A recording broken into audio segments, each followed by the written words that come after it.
Yo, what's going on, guys? Welcome back to the channel. Today, doing another fighters that need to make a statement, and there's a lot on this card this weekend.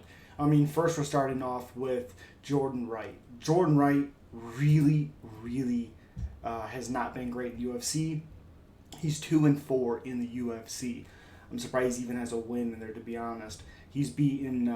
He was 10-0 when he came in the UFC. Now he's 12-4. Obviously 2-4 in the UFC, but beat Ike Villanueva, which isn't really that big of a win. Ike's not great, and then he lost to Joaquin Buckley when Joaquin Buckley was top of his peak, and not really any fault there, to be honest. His stock still didn't drop by that point. And then Jamie Pickett beat Jamie Pickett, got another win, obviously. And again, Jamie Pickett, not that great of an opponent. We've seen that now. But at the time, we didn't really know how bad he actually is. Then he fought Bruno Silva and looked pretty bad in that fight. But Bruno Silva, pretty good fighter. And then he lost to Marc-Andre Barriault in kind of a fight that kind of goes with Jordan Wright. It's kind of the fight that you think of the style that Jordan Wright fights, kind of what Marc-Andre Barriault is able to do. And Mark did that to Jordan Wright. So kind of like, ugh. Then he fights Dusko Todorovic. And what made this loss so bad to me is that before the fight, Jordan Wright came out and said that this is the best he's ever felt, best weight cut, all these things. And he looked really bad. And his cardio looked bad as well. Not even including that, like when he came to UFC at 10-0 in the Contender Series, it's a no contest. The reason why it's a no contest is because Fluffy Hernandez, obviously not Aaron Hernandez. What's his name? Anyway, either way, his nickname is Fluffy. He finished him, KO'd him, and it was a really bad knockout too. Tested positive for marijuana, so it's no contest. So really bad. Really bad. That chin has not been great. And now he's fighting a guy, Zach Puaga, who does have some power, is more of a grinding type of guy until he gets Jordan Wright tired. I think he finishes him, but that's here nor there. Jordan Wright really needs a victory. Not even that, he needs a statement win. He needs to be aggressive. He needs to get Zach out of there. He needs to be aggressive with it. Next is Josh Parisian. Josh Parisian, durable, fun fighter, but at 33 years old, he'll be 34, in a couple months, 4 months. If he wants to do anything, he really needs to show. He's 2-2 in the UFC, beat Chad Johnson on the Contender Series, lost to Parker Porter by decision, which a little weird there. Beat Rocky Martinez, split decision, weird fight again. Dontel Mays looked real bad in that fight.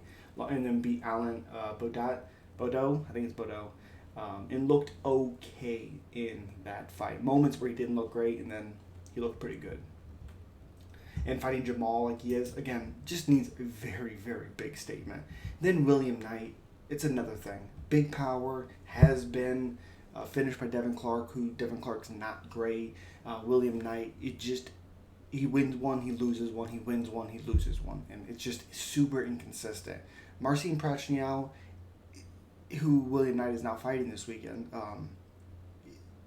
before, I know he just lost to Felipe Lins, but that fight was kind of back and forth. He didn't look bad, he didn't look great, but not really commenting on that loss as much as his first couple losses in the UFC were really bad. And then he got 2 wins, so I don't think he's necessarily on that big of a bubble as like William Knight or Josh Parisian or Jordan Wright.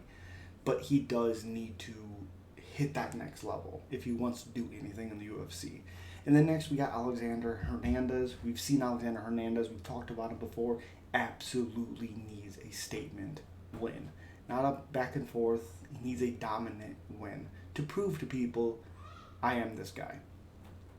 Next is Lena Landsberg, Elbow Queen. She just needs to get a win, and she needs to get a win real bad. Beating a girl like Ira Silva would be an absolute statement.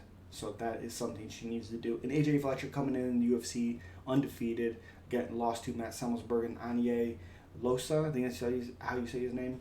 Just, again, needs to be more than just a fun fighter. He needs to get some wins, get some momentum. And, another one, the last one is OSP.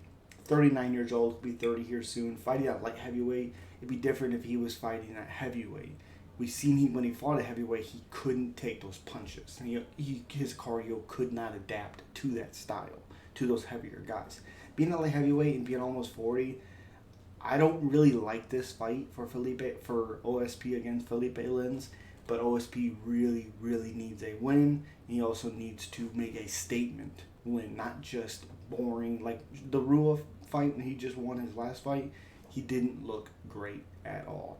So those are the guys that I think really, really need to make a statement. As always, guys, leave a comment down below. Let me know if you guys agree. If you disagree, let's talk about it. Subscribe to the channel, like the video, and as always, peace.